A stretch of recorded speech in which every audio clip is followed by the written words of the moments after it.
يلا مسايا بص. لا احنا عايزينك بوشك مش بقى فيك ليه؟ وشك طبعا، احنا عايزين نعمل عرض ونطلعك معانا تبقى عارف الدنيا رايحه فين. بص يا سيدي، احنا هنقول لزبوننا اول حاجه سلام عليكم لزبون محل واو. احنا يا جماعه هنعمل عرض اسمه عرض الصحاب، عشان الاستاذ زيزو بيقول ايه عرض الصحاب اللي الزبون بيسال عليه، فاحنا هنريح زبوننا وهنعمل له العرض الجميل.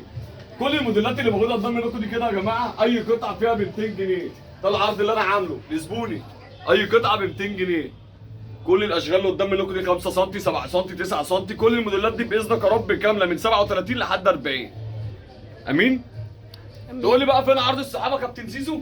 ها؟ عشان انت بتقول لي الزبون بيسالني بيقول لي فين عرض الصحاب؟ عرض الصحابه مسايه عشان خاطر كابتن زيزو برضه بقى عارف يرد على الزبون. القطعه الثانيه هتبقى ب 150 جنيه. يعني كل الهلزات اللي موجوده ديت اي قطعه ب 200، الثانيه هتبقى ب 150 جنيه. الزبون هياخد منك اي اثنين على 350 جنيه الاثنين بحق واحده من بره في وسط البلد. تمام؟ تمام يا مساء العرض ده؟ تمام يا وليد. تمام، ونعمل عرض تاني عشان برضه تبقى عارف. كل الموديلات اللي قدام منكم بتاعت الكاوتشات كلها اي كوتش على 150 تاخد التاني ب 100. ايه رايك كده يا كابتن زياد؟ الله ينور. مبسوط؟ احلى انبساط يابا. احلى انبساط. عايز برضه الزبون برضه لو حابب يستفيد برضه ياخد الكاوتشين الاثنين وعايز ياخد معاهم الشبشب اللي موجود عندنا اللي هو الشباشب الطب الكامله ديت، لو حب ياخد واحد ب 150 ياخد الشبشب ده عليه ب 100 جنيه. كل الشغل ده كده يبقى متوفر معانا في عرض الصحاب. فهمتوا؟ احلى فهمتوا؟ تمام؟ تمام. ونكمل برضه معاكم تاني يا جماعه. العرض دوت انا عامل عليه عرض اي قطعه من اللي موجوده ديت ب 200 جنيه.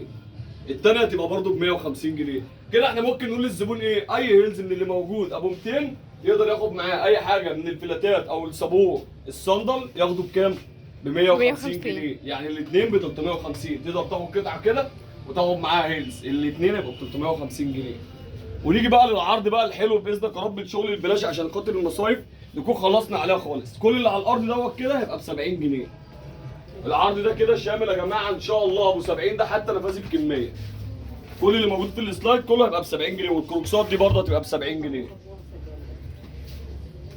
تمام كده يا مسايه؟ تمام يا استبينا؟ نكمل برضه مع بعضينا ونقول ان الصاله دي لسه زي ما هي، اي قطعه في الصاله ديت هتيجي هتبقى على 100 جنيه. كله على 100 جنيه. هلتات فيها يا جماعه لحد 12 سم.